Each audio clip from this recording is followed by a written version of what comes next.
안녕하세요. 태산입니다. 중국 경제가 계속 하락세를 보이는 가운데 중공의 정치 중심지이자 일선 대도시인 북경 역시 예외 없이 쇠퇴 조짐을 드러내고 있습니다. 이러한 흐름은 부동산 업계에서도 뚜렷하게 나타나고 있습니다. 한 블로거는 사람들에게 집을 즉시 팔 것을 촉구하는 영상을 게시했습니다. 어서 집 팔아요. 나중에 저한테 왜 미리 말 안 해줬냐고 하지 마세요. 2025년은 부동산을 처분할 수 있는 마지막 해예요. 집주인분들 더 이상 망설이지 마세요. 고민하지 말고 팔 수 있을 때 바로 파는 게 좋아요. 과감하게 결단 내려야 해요. 올해 안에 안 팔면 진짜 발이 묶일 수도 있어요. 2025년은 북경 부동산 시장이 완전히 바뀌는 해가 될 거예요. 지금 북경 정책 보면은 알 수 있어요. 혜택은 다 신축 아파트 쪽으로 쏠려 있어요. 인재 유치 보조금, 주택 구매 보조금, 대출 금리 인하, 초기 부담금 인하 이런 것들 전부 신축 중심이에요. 중고 아파트는요. 완전히 계모 자식 취급이에요. 국물 한 숟갈 얻어먹기도 힘든 상황이에요. 그러니까 지금이에요. 더 기다리면 안 돼요. 그녀는 현재 집값이 뚜렷하게 하락하고 있으며 매물 가운데 괜찮은 집들이 점점 늘어나고 있다고 지적했습니다. 그러면서 집주인들에게 서둘러 집을 매도할 것을 강하게 촉구했습니다.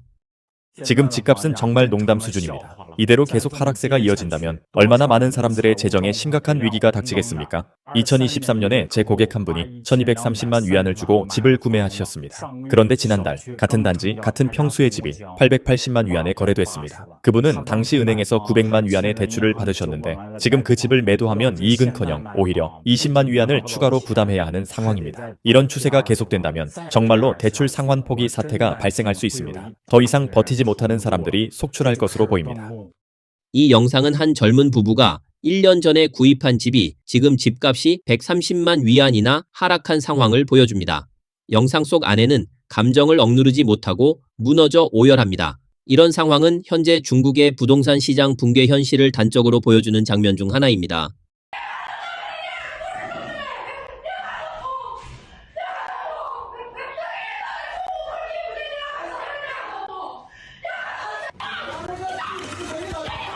예전엔 집값이 300만 위안이 넘었는데 지금은 100만 위안대로 떨어졌어요. 그런데도 아직까지 팔리질 않네요.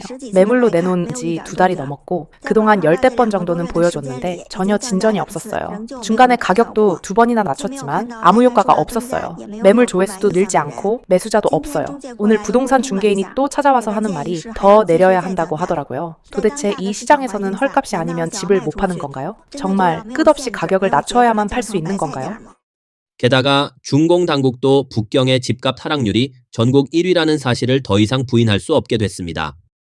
9월 15일 국가통계국이 발표한 8월 70개 대중도시 상품주택 판매 가격 변동 자료를 보니 8월 기준으로 북경의 기존 주택 가격 지수가 7월보다 1.2% 하락했더라고요. 북경이 상해, 광주, 선전을 제치고 집값 하락률 1위를 기록했는데 이건 아마 역사상 처음 있는 정말 기록적인 일이 아닐까 싶어요.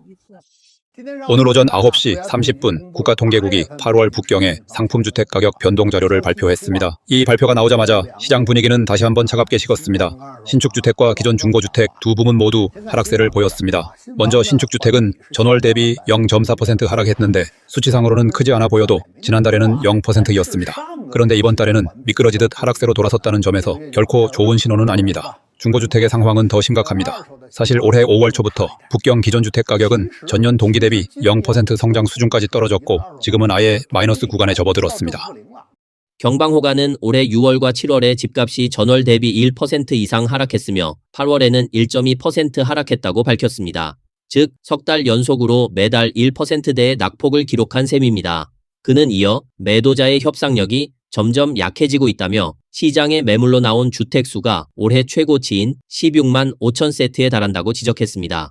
반면 매수자들의 제시 가격은 대부분 기존 대비 절반 수준, 즉 반토막 가격이 주를 이룬다고 덧붙였습니다. 한 블로거는 북경의 주택 가격이 급락한 여러 지역을 소개했습니다. 북경 일부 지역의 집값이 폭락하고 있습니다. 특히 마지막에 소개할 지역은 무려 10년 전 가격 수준으로 되돌아간 상황입니다. 1위는 창평 북칠가입니다. 한때 투기 열풍이 불던 지역이었지만 현재는 집값이 반토막 50% 이상 하락했습니다. 예를 들어 민류하위안 만고가원 같은 단지들은 이미 2014년 가격으로 회귀했습니다. 두 번째는 통주 북관리원 지역입니다. 2025년 들어서도 하락세가 계속되고 있으며 상반기 동안에만 5% 이상 하락했습니다. 신축 아파트 시장은 경쟁 과열이 심각해서 실제로 화장실에서 몰래 울 정도라는 말까지 나오고 있습니다. 있습니다. 3위는 순위 후사역입니다. 과거에는 신의 단지로 불릴 정도로 인기가 높았지만 지금은 단 6개월 만에 7.43% 폭락했습니다. 그는 북경 집값 하락의 선두 지역으로 문두구 성문영을 꼽았습니다. 올해 상반기에만 무려 8.07% 폭락했으며 해당 지역은 위치가 외곽이고 인기가 없어 집주인들이 빠져나가고 싶어도 쉽지 않다고 설명했습니다.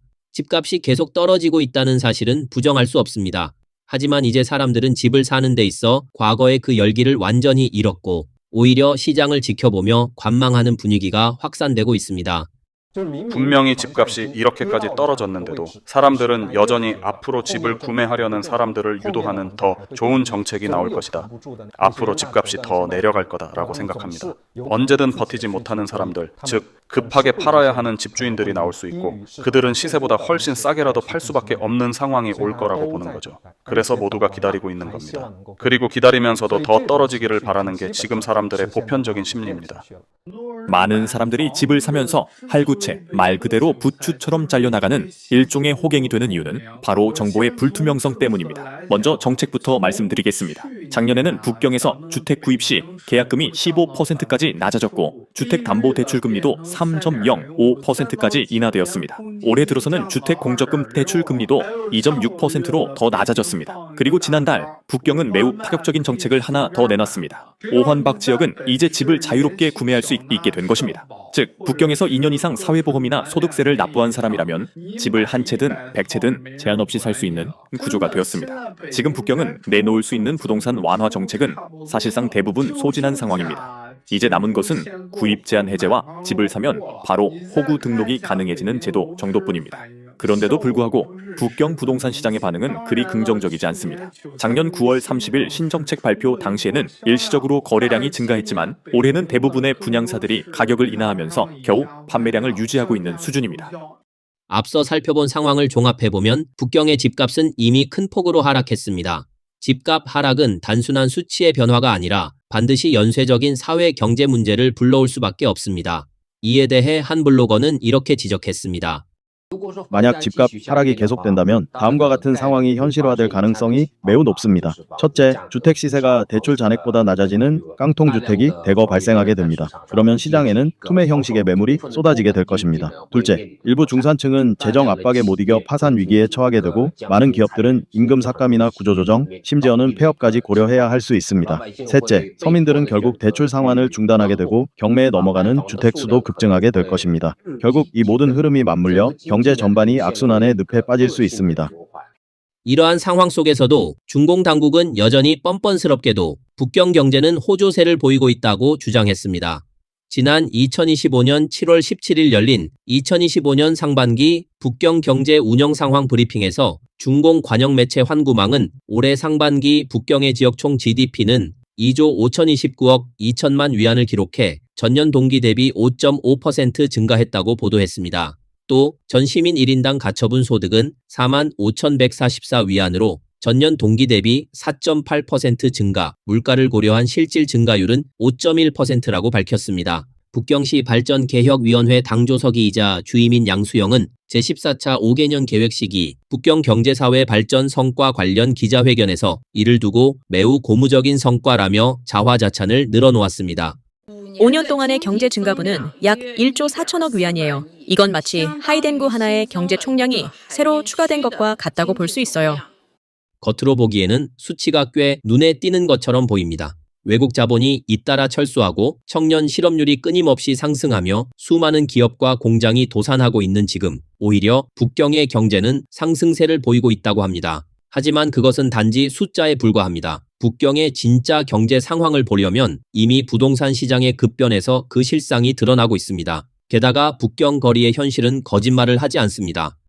음식점 하나, 음식점 2개, 3개, 4개 전부 다 점포 양도 중입니다. 여기 점포들 보시면 사람이 하나도 없습니다. 지금은 노점상들만 가득합니다. 예전에 우리가 처음 왔을 땐 이곳에 노점상은 단 하나도 없었어요. 그런데 지금은 하나둘 생기더니 어느새 수십 개가 되어버렸습니다. 아래 상점들에는 아예 사람이 들어가지도 않습니다. 여기도 마찬가지예요. 점포들이 하나둘씩 전부 양도를 시작했습니다. 기술까지 통째로 넘길 수 있다고 할 정도입니다. 그만큼 정말 힘든 상황입니다. 보세요. 이 가게도 양도 중입니다. 가게마다 줄줄이 점포 양도라고 적힌 종이가 붙어 있습니다. 이에 대해 네티즌들은 현실적인 반응을 보였습니다. 직원들 월급 올려주길 싫어하는데 대체 누가 소비를 하겠습니까? 집 월세가 너무 비싸요. 결국 집주인 대신 일하는 거죠. 최근 한창 논란이 되었던 고급 외식 프랜차이즈 서페 역시 즉석조리식품 논란으로 인해 고객 수가 급격히 줄어드는 상황을 겪고 있습니다. 지금은 저녁 7시 25분입니다. 저희는 방금 오가송만달 쇼핑몰에 도착했어요. 지금 서페 레스토랑에 와봤는데요. 매장 안을 보면 사람 몇 명 없습니다. 분위기가 한산합니다. 자, 이쪽은 북경오리 집입니다. 여기도 마찬가지 상황입니다. 손님이 거의 없어요. 지난 2025년 8월 8일 북경시 통계국은 2025년 1월에서 6월 숙박 요식업 법인 단위의 주요 경제 지표를 발표했습니다. 공식 통계에 따르면 북경에서 해당 업종 법인 수는 5,135곳이며 이들이 기록한 영업수입은 737억 7,500만 위안으로 전년 동기 대비 3.7% 감소했습니다. 영업비용은 360억 1,900만 위안으로 1.22% 감소, 총이익은 2억 4,700만 위안에 불과해 무려 67% 급감했습니다. 세부적으로 보면 숙박업의 경우 1,613곳이 운영 중이며 영업수입은 전년 대비 7.3% 감소, 이익 총액은 고작 5,580만 위안으로 무려 92.9% 폭락했습니다. 요식업 분야 역시 사정은 크게 다르지 않았습니다. 3,522곳의 법인 단위가 집계되었으며 영업수입은 전년 동기 대비 2.3% 하락, 이익 총액은 1억 8,800만 위안에 그쳤습니다. 최근 발표된 통계에 따르면 북경 외식업의 이익이 무려 67%나 감소했다고 합니다. 이 수치를 본 전국 최대 중고 외식 장비 상인 피터는 깜짝 놀랐습니다. 놀라운 건 단순히 67%가 떨어졌다는 게 아니라 지금 같은 상황에서 어떻게 수익을 낼 수 있냐는 점이었죠. 자료를 좀 더 들여다보면 이번 통계는 일정 규모 이상의 3,000에서 4,000개 업체가 자체적으로 이익을 신고한 것을 기반으로 했다고 합니다. 그제야 이해가 되더라고요. 북경에는 전체 외식업체가 약 20만 개 가까이 되는데 그중 자진 신고한 3,000개만 대상으로 했다는 거죠. 하지만 어쩔 수 없습니다. 외식업은 다른 산업에 비해 영세 자영업자 비율이 높아서 정확한 통계를 잡는 것 자체가 어렵습니다. 예를 들어 피터가 인수했던 200만 위안 손해본 바비큐 가게 있잖아요. 그 가게는 분명히 손실 보고 안 했을 겁니다. 또 그 튀김꼬치 프랜차이즈 매장도 본사 데이터조차 정리가 안 됐던 수준이었는데 통계국 데이터랑 정리가 되겠습니까? 한 블로거는 자신이 인수한 폐업 음식점 사례를 언급하며 현장에 참담한 상황을 전했습니다. 예를 들어 1년에 3번이나 간판이 바뀌는 외식업체, 사실상 연간 폐업률 300%에 달하는 배달 전문점들이 속출하고 있다는 것입니다. 그는 정확한 개업 폐업 시점을 알 수 없어 실제 사장들이 잃은 돈은 북경 통계국의 데이터에 전혀 반영되지 않는다고 지적했습니다. 또한 그는 최근 분위기 속에서 식당업이 점점 중공당국의 외면을 받고 있다고 강조했습니다. 특히 올해 5, 6월 강행된 금주령은 업계에 큰 타격을 주었으며 최근의 사회보험 논란은 심지어 맥도날드조차 젊은 직원을 채용하지 못하고 나이든 인력만 고용하는 기형적 현상을 불러왔다는 것입니다. 그는 농담처럼 올해 2024년 중국 통계국의 자료는 신뢰할 필요도 없다. 2024년에는 숙박업과 요식업 데이터를 따로 집계했는데 올해는 둘 다 망했으니 그냥 같이 묶어 통계 내자는 시기다 라고 말했습니다. 하지만 이는 단순한 농담이 아니라 중공이 조작한 통계 속 허구의 흑자를 신랄하게 꼬집은 발언이기도 합니다. 결국 현실은 분명합니다. 북경의 숙박 요식업은 모두 직격탄을 맞고 있다는 것입니다.